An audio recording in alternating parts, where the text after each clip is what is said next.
σήμερα ετοιμάστε μπόλικους καφέδες, η εκπομπή θα είναι εκρηκτική, οι εξελίξεις είναι πάρα πολλές. Θα έχουμε όπως πάντα τα νέα των κινημάτων, έχουμε φοβερές εξελίξεις. Ευελπιστούμε μαζί μας να είναι η Γιάννα η Μοίρα στο τηλέφωνο για τις νέες εξελίξεις στους αεροψεκασμούς και όλες τις κινήσεις που κάνουν ενάντια στο χάρο κλπ. Ένα σοβαρό κίνημα από τον Βόλο, θα είναι και πάλι μαζί μας τηλεφωνικά. Έχουμε εξελίξεις για το κίνημα του Δεν Πληρώνω, στην εκδήλωση με τον Παπούλια. Όσοι παρακολουθείτε τα blogs, ξέρετε, συλλάβαν 6 άτομα. Η γραμμή του κυρίου Παπαδήμου είναι ότι δεν ανέχομαι τίποτα, ακόμα και οι εκδηλώσεις διαμαρτυρίας θα σας μαζεύω μέσα και θα σας μπουζουριάζω. Θα έχουμε στην τηλεφωνική γραμμή και τον Βασίλη Παπαδόπουλο. Θα έχουμε νέα από το Αντίσταση τώρα. Ο εκλεκτός φίλος, ο Παναγιώτης ο Θοδωρίδης, θα είναι επίσης στη γραμμή. Ένας καταιγισμός νέων και θα έχουμε και κάτι, μια μικρή έκπληξη για όσους χάρηκαν ότι το Σύνταγμα πέθανε, σε εισαγωγικά το χάρηκαν, για κάποιους και κυριολεκτικά χάρηκαν. Θα τους χαλάσουμε τη σούπα, διότι έχουμε κάνει άνω κάτω το διαδίκτυο και ξεκινάει ένας πανελλήνιος ξεσηκωμός την Κυριακή. Θα μαζευτούμε πάλι όλες τις πλατείες. Γίνεται μια μεγάλη μάχη από τους bloggers και τους ακτιβιστές του διαδικτύου. Εγώ θα δώσω και εγώ την υπόσχεσή μου, θα το κάνω μπάχαλο το διαδίκτυο, με ό,τι δυνάμεις διαθέτω. Ούτως ή άλλως αυτή τη δουλειά ξέρω να κάνω 20 χρόνια. Σαν δημοσιογράφος δεν ξέρω να αξίζω και πολλά. Έχω την τιμή να έχω στο στούντιο τον εκλεκτό καλεσμένο και φίλο Δημήτρη, τον Δημήτρη Χατζηδάκη, ο οποίος έχει κάνει μια κίνηση η οποία έχει και σαν επώνυμο την Επανάσταση. Λέγεται Λαϊκό Μέτωπο Επανάσταση. Δημήτρη, θα ξεκινήσουμε μια σύντομη εισαγωγή, να μας πεις περίπου τι είναι αυτή η κίνηση. Να θυμίσω και εδώ στους φίλους τηλεθεατές, το έχω πει πάρα πολλές φορές, η εκπομπή Επανάσταση δεν φιλοξενεί αστέρες με τεράστια τηλεοπτική εμπειρία, ούτως άλλως ούτε εγώ είμαι αστέρας και δεν σκοπεύω να συνεχίσω και τη δημοσιογραφία που δεν είμαι δημοσιογράφος μέχρι το τέλος της ζωής μου. Ο έρωτας μου ήταν πάντα πληροφορική. Οι άνθρωποι που έρχονται εδώ, όπως και ο Δημήτρης, είναι πρωτιά, είναι μια πρωτιά της Επανάστασης και πάλι.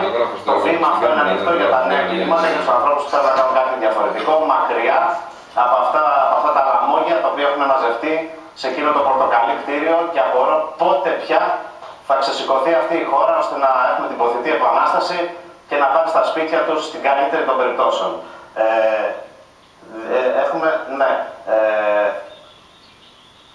Πολύ ωραία. Δημήτρη, πες μας έτσι, μόνο λεκτικά έτσι, με μια-δυο σειρούλες, τι ακριβώς είναι η κίνηση που έχεις κάνει και μετά θα πάμε στα νέα των κινημάτων που υπάρχουν πάρα πολλά νέα. Πρώτον, κύριε Παπαδόλη, θα ήθελα να σας ευχαριστήσω που με καλέσατε. Νίκος Θωμάς, ένας από τους άνθρωπος είμαι. Ναι. Από καιρό ήθελα να εκφράσω, γιατί νομίζω κάθε Έλληνας έχει υποχρέωση αυτή την εποχή, αυτούς τους δύσκολους καιρούς, να δημιουργήσει, να ξεκινήσει ή να, πώς να το πούμε, να αφετνιστεί, να παραστηριοποιηθεί, να το πω την κατάλληλη λέξη, γιατί δεν γίνεται διαφορετικά εάν όλοι δεν βάλουμε ένα χεράκι. Γιατί δυστυχώς σε αυτή την κατάσταση που είμαστε, φταίμε όλοι λίγο ως πολύ. Μπορεί να μην φταίμε όλοι στο ίδιο βαθμό, αλλά όλοι φταίμε από λίγο. Όπως φταίω κι εγώ που τόσο καιρό τα έβλεπα όλα αυτά και δεν έλαβαν θέση. Δηλαδή, όχι έλαβαν θέση, τα δεχόμουν και παρέμενα στην πολυθρόνα μου ακίνητος, ενώ δεν έπρεπε κάτι να κάνω. Και είναι καιρός να ξεσηκωθώ. Όπως έκανα αυτό που έκανα σήμερα και σηκώθηκα και μέσα στην εκπομπή σου. Και αξίζει τα συγχαρητήρια, έτσι. Λοιπόν, νομίζω ότι είναι καιρός όλοι οι Έλληνες να σκεφτούν ότι κάτι πρέπει να κάνουμε. Και αυτό που πρέπει να γίνει, βασικά, και αυτό εκπροσωπώ εγώ, το οποίο δύσκολο θα το βρεις, γιατί ακούω πολλούς πολιτικούς που μιλάνε στην τηλεόραση καθημερινώς, πολλά πρόσωπα και βασικά η κύρια φιλοσοφία στην οποία περιστρέφονται είναι ότι όλοι τους περιμένουν κάτι το μεσιανικό, δηλαδή κάποιο μεσία που θα βρεθεί και θα μας σώσει όλους. Θα μας σώσει. Και έχουν βρεθεί αυτόκλητοι μεσίες. Δυστυχώς μεσίες έχουμε πολλούς.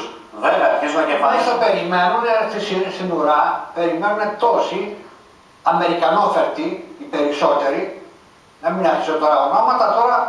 Ναι, το έχουμε πει και εμείς. Τι να πούμε τώρα, τον Παπανδρέο Γιώργο, Σαμαρά, αυτόν την κυρία, πώς τη λένε, Μητσοτάκη, πώς τη λένε, Μπακογιάννη, κυρία Δημαντοπούλου, ο κύριος Χρυσοχοΐδης, όλοι αυτοί είναι Αμερικανόφερτα, ας πούμε, πρόσωπα. Δημήτρη, πάμε λίγο να δούμε, πιστεύω σε ενδιαφέρον τα νέα των κινημάτων και έχουμε όλη την εκπομπή. Βεβαίως. Να εκθέσουμε τις θέσεις μας, πιστεύω θα έχει ενδιαφέρον και για σένα, να δεις τι γίνεται. Βεβαίως. Πάμε να δούμε λοιπόν τα νέα των κινημάτων.